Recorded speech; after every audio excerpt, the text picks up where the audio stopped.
Merci beaucoup Cécile pour ce mot d'accueil et pour cette mise en perspective de l'appel à projet de recherche sur les nouveaux actifs agricoles qui va nous occuper cet après-midi et dont on va présenter les résultats. Je me joins aussi à toi à mon tour pour remercier les nombreuses personnes présentes ici et à distance. Merci aussi aux chercheurs, bien sûr, aux responsables des équipes de recherche qui ont coordonné les travaux de leurs équipes, et en particulier aux intervenants qui prendront la parole tout à l'heure. Et puis je remercie enfin les collègues du CEP qui ont été directement ou indirectement impliqués dans cet appel à projet, et en particulier Michael Hugonnet, chef du bureau de l'évaluation et de l'analyse économique, qui a été cheville ouvrière de ce dispositif, et pour moi, à mes côtés, un pilote toujours efficace et attentif, ce qui est appréciable. Pourquoi cet appel à projet de recherche? Cécile en a dit quelques mots. Le projet de loi qui comportait le terme renouvellement des générations, nous on a repris renouvellement des actifs ou nouveaux actifs. Ça revient à peu près au même. Qui sont-ils? Quelles origines? Quelles compétences? Quels diplômes? L'âge? Quel sexe? Quelle origine, pas seulement sociale, mais aussi géographique ou territoriale? En bref, quels actifs agricoles aujourd'hui et demain, pour quelles activités agricoles? La question des ressources humaines, du capital humain, des femmes et des hommes qui font et feront l'agriculture, c'est essentiel par rapport aux autres sujets. Deuxièmement, cet appel à projet de recherche, parce que justement, dans le cadre du recensement, en mobilisant très fortement les données du recensement agricole 2020, les données de la MSA, les données administratives, des données statistiques ou d'autres organismes, on s'est rendu compte qu'il y avait quand même un certain nombre de trajectoires sociodémographiques, sociales, socio-territoriales, professionnelles, qui étaient assez mal connues, assez mal inventoriées, qu'il était nécessaire de prêter une attention un peu plus grande. Troisièmement aussi, parce que c'est dans la continuation et dans le droit fil d'un exercice qu'on avait fait en 2019, qui s'appelle Actif Agri, que vous aviez peut-être vu ou lu, et au sein duquel on avait déjà posé cette question des profils atypiques, des trajectoires un peu exceptionnelles, qu'il était de moins en moins en quantité au fur et à mesure que les années passaient. Et donc, on avait gardé en tête l'idée de peut-être continuer à travailler sur cette idée des nouveaux actifs agricoles, ce qui est chose faite maintenant. Et puis, quatrième autre raison, c'est qu'en cherchant du côté des équipes universitaires, des grandes écoles, la littérature dite académique, il y avait un manque, voire parfois un vide tout aussi important, et que, de toute évidence, il y a d'autres objets de recherche qui sont plus valorisés, et que celui-ci méritait peut-être d'être un peu plus mis en économie, comme en sociologie, comme dans d'autres disciplines, un peu plus mis en exergue.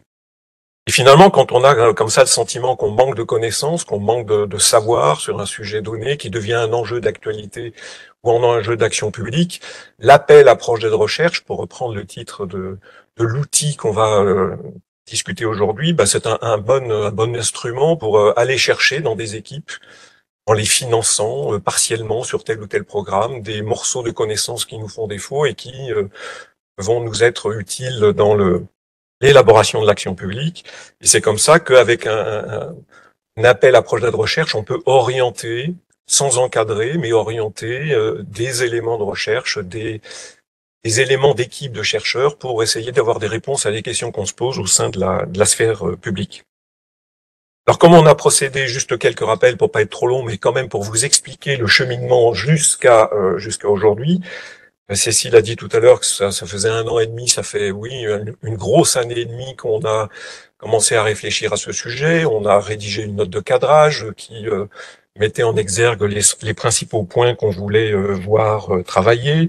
La question de la définition de ces nouveaux actifs agricoles, le portrait social ou socio-économique de ces actifs agricoles. Ça, c'était un premier axe de la lettre de commande. Et puis il y avait un deuxième axe, c'est nouveaux actifs agricoles et quelles associations avec d'autres enjeux de l'agriculture d'aujourd'hui, trajectoire, quel type de systèmes culturaux, leur insertion, dans quelle filière, à quel endroit, à quel moment de leur carrière ou de leur vie, s'ils n'ont pas des carrières, c'est peut-être la fin de la destinée justement et des carrières et de nouvelles conceptions des trajectoires et des curriculums en agriculture. Quelles insertions sociales, professionnelles, et puis quels revenus aussi, pour quelle viabilité ou quelle durabilité des exploitations, quelles modalités d'installation. Voilà, une série de questions qui étaient posées. Alors toutes ne seront pas abordées aujourd'hui, puisque à l'issue de l'envoi de cet appel à projet, on a reçu des candidatures, un comité de sélection s'est réuni, et puis on a sélectionné les 5 candidats qui vous présenteront aujourd'hui leurs travaux. Le comité de sélection, c'était fin 2023. Ils ont commencé à travailler en janvier 2024 et terminé en janvier 2025. 12 mois, je ne sais pas si vous voyez ce que ça représente. C'est très très bien, c'est très rapide.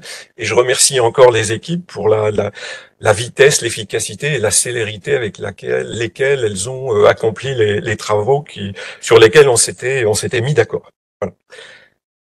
On est maintenant en 2025. Vous avez dans vos pochettes des 4 pages qui vont être mis en ligne cet après-midi en même temps que nos discussions. Ces 4 pages sont des focus sur des points particuliers des rapports de recherche qui seront également mis en ligne cet après-midi et mis en discussion. Alors mis en discussion en deux parties, 2 sessions. Ils rejoignent un petit peu les 2 parties de l'appel à projet, mais pas simplement. Il y aura une première session intitulée « Qui sont les nouveaux actifs agricoles ?» Et là, on va présenter 3 recherches qui insisteront sur le portrait, une fois de plus, social et démographique, mais aussi sur les caractérisations en matière d'origine, de trajectoire, les installations et les systèmes productifs qui sont associés ou pas à ces nouveaux actifs agricoles. Et puis après la pause, on aura une deuxième session sur 2 types de grands enjeux associés à ces nouvelles trajectoires. D'abord, conditions de travail, temps de travail, articulation vie privée, vie de travail. Et puis ensuite, quels projets entrepreneuriaux, quelle forme d'organisation productive, et donc quelle comparaison entre ce microcosme des nouveaux actifs, viendra peut-être demain un macrocosme, ou en tout cas une référence un peu plus généralisée, et comment eux se comparent-ils aux autres agriculteurs déjà installés ou installés de façon plus classique et conventionnelle, donc plus familiale. Et puis pour terminer, Gilles Laferté nous donnera à chaud ses réactions, impressions, ses étonnements ou ses confirmations, voilà, et ce qui lui semblera intéressant à retenir parmi tout ce qui aura été mentionné cet après-midi. Pour terminer rapidement, quelques remarques à caractère plus pratique. Vous avez une pochette où sont présentés à la fois les intervenants, l'appel à projet, le SSP, le CEP, voilà, et le sujet qui nous préoccupe aujourd'hui. Et puis pour les personnes qui sont en ligne, vos micros sont volontairement coupés parce que vous êtes très nombreux et pour éviter les interférences, c'est quand même mieux. Il vous sera également difficile de lever la main pour qu'on vous repère pour poser des questions. Donc, vous passez par le chat. Nous avons pour chaque session des modérateurs du CEP qui regrouperont les questions en fonction de leurs points communs ou des divergences et qui les amèneront à la tribune pour qu'on les pose et pour qu'on vous réponde. Donc, passez par le chat pour poser vos questions et ne faites pas de commentaires sur le chat. De toute façon, ce ne sera vu par personne. C'est un chat essentiellement utilisé pour poser des questions.